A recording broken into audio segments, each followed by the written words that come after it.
Yo! What is up mga kanglers? It's me again, Ian of Pangawil Kita Fishing TV. Welcome back to my channel. So kung napapansin nyo naman, umabot na tayo ng 1,000 plus subscribers. Woo! Magar! Maraming salamat sa inyong suporta. Maraming salamat sa inyong panonood sa mga fishing sessions natin. At iba't ibang content pa all about fishing. So, konting trivia lang sa pangalan ng channel natin. O, tinawag na Pangawil Kita Fishing TV.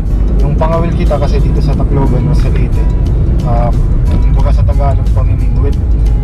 Yun. Pero mahirap naman yun kung yung content natin is puro lang pamimingwit. Kasi hindi naman all the time may huli tayo. Kaya hinahaluan natin ng ibang fishing content yung channel natin. Like unboxing ng mga fishing gears, yun, kasama na yun. Tapos kung ano pang fishing adventures, basta all about fishing in general. Kaya para meron naman tayong may upload sa mga viewers natin.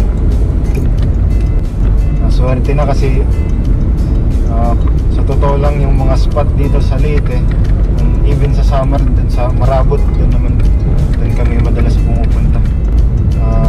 Parang pag na-tsempuan mo ng maganda yung spot, so makakahuli ka, pero pag hindi, ni-strike, wala talaga. Ganun nakabulabog dito sa Tacloban tsaka sa summer yung mga spot. Pero so far dun naman sa Southern Leyte, sa may part ng Eastern Samar, Northern, dun maganda pa yung spot dun. Meron niya kaming pupuntahan dun sa Balangkayan ata yun, Balangkayan sa Eastern Samar, fishing tournament ngayong July 9. So abangan nyo yung fishing adventure natin dun.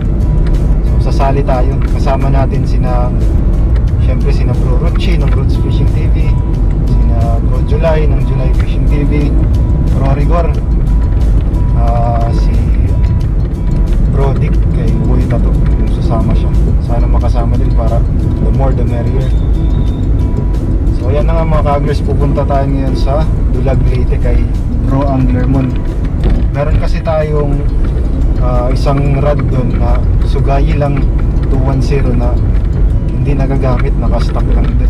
Tapos si Angler Mon naman is merong bait caster na hindi rin nagagamit, Okuma yung gun. So gusto nyo makipag-swap.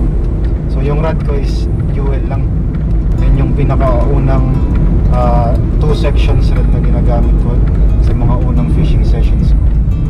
So, kasi kesa naman masira, mas maganda i-swap na lang. Tsaka try nating mag-bait caster naman.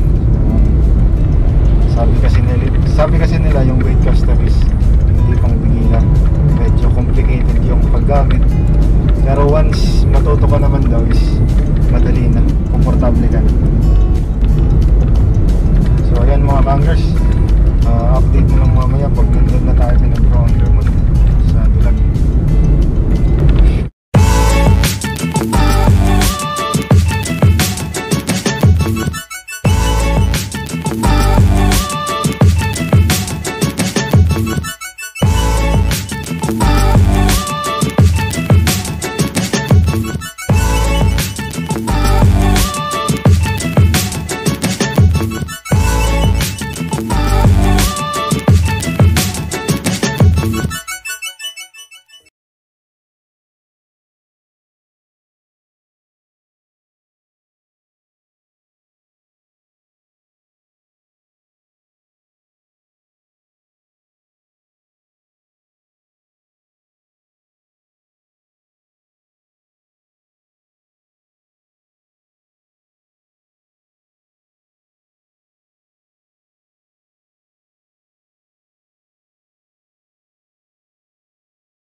Yan mga kanglers, so nandito na tayo kay Bro Anglermon. So nandito si Bro Anglermon. So ito, yung shop natin, yung sinasabi ko kanina. Ano yung muna? Anay bro, kuhang Conrad para kumita ko yun.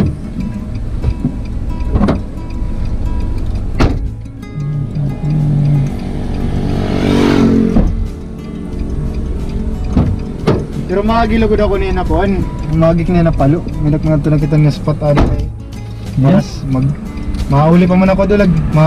Araw lang akong gloves kay may sista ito nga ba? Oh, positive ng sista. Oo nga. Palo ba? Mabalik ka lang. Oo, mabalik lang. Ang timisis yung biling ko lang. Ayun bro, sinisirin mo. Mari ko rin niya problema, dilak na gamit kaya ada na KTS. Ano man ting mga lure? Ha? Burito ko daw man itong mga kunin. Panlabog ko kay ang nababari na nga ni. Nababangi. Hindi rin na pwede. Kaya nga ni, na kayo makakato ka baybay. Tapos mo. Saan ka makato? Ada ka iyan ito. Ada ka iyan mga kunin. Kusugit is dagang karuyag ni hindi yan niya. Kung sa po mag-bitan ka. Oo. Ano ka na din. Hindi mo gawin.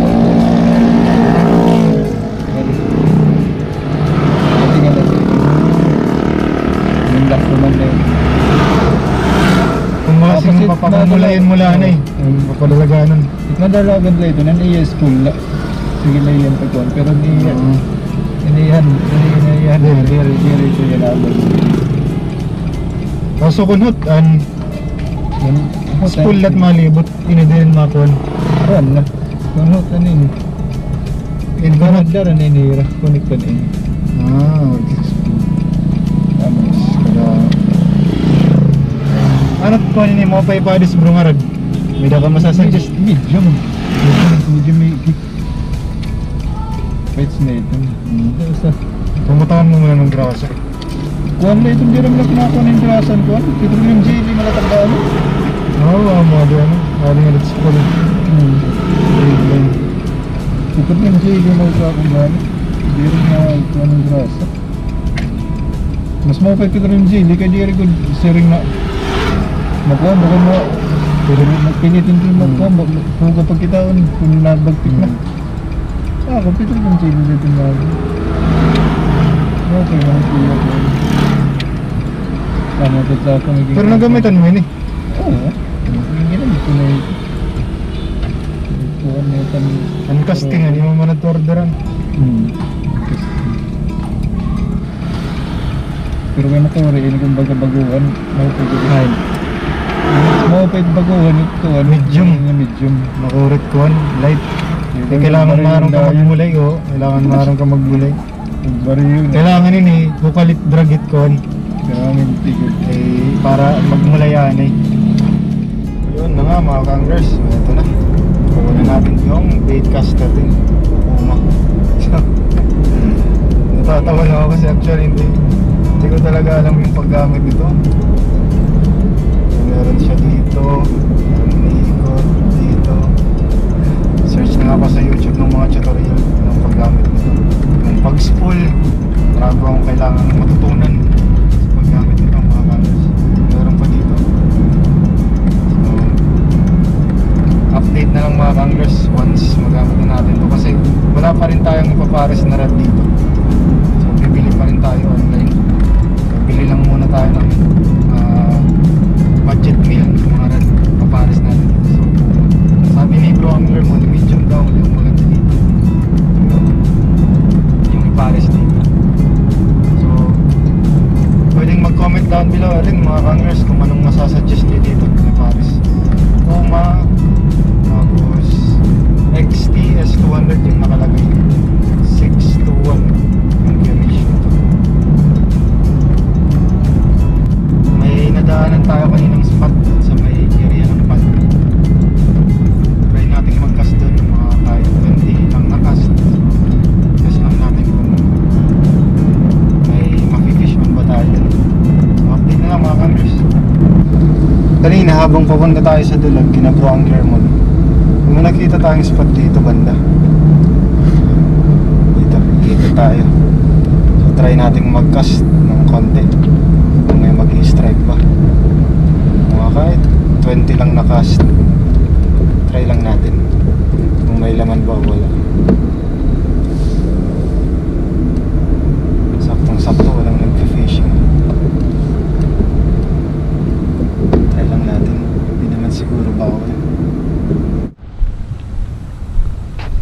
mga kanggers, dito na tayo sa spot.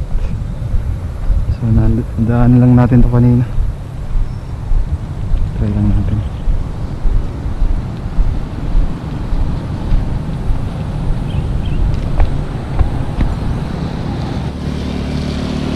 Hindi lang tayo magtatagal, nalangkas lang.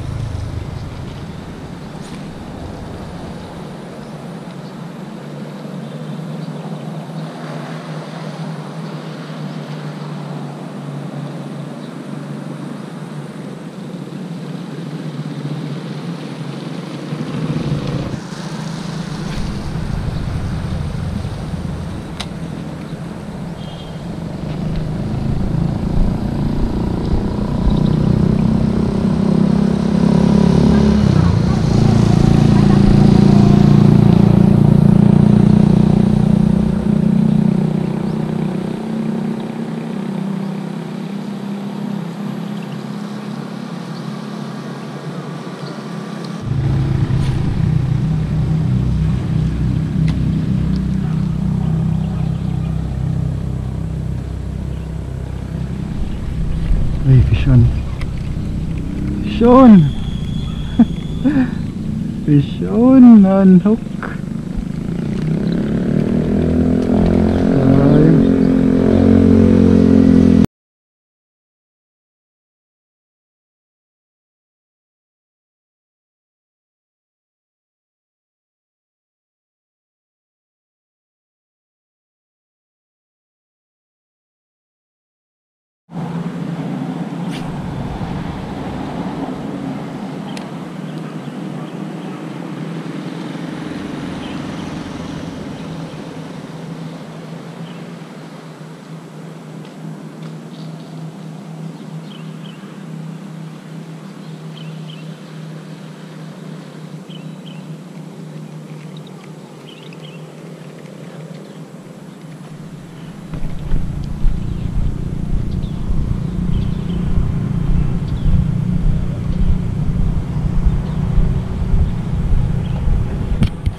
Ay. Yun. Hanggang strike lang yung nabutan natin dun sa spot na yun. Medyo tahimik rin. Walang masyadong strike. Sayang yung strike kanina. Nanhook pa. Pero medyo maliit yan. So yan mga kangers, maraming salamat sa inyong panonood. So patuloy lang po kayong sumuporta sa ating channel.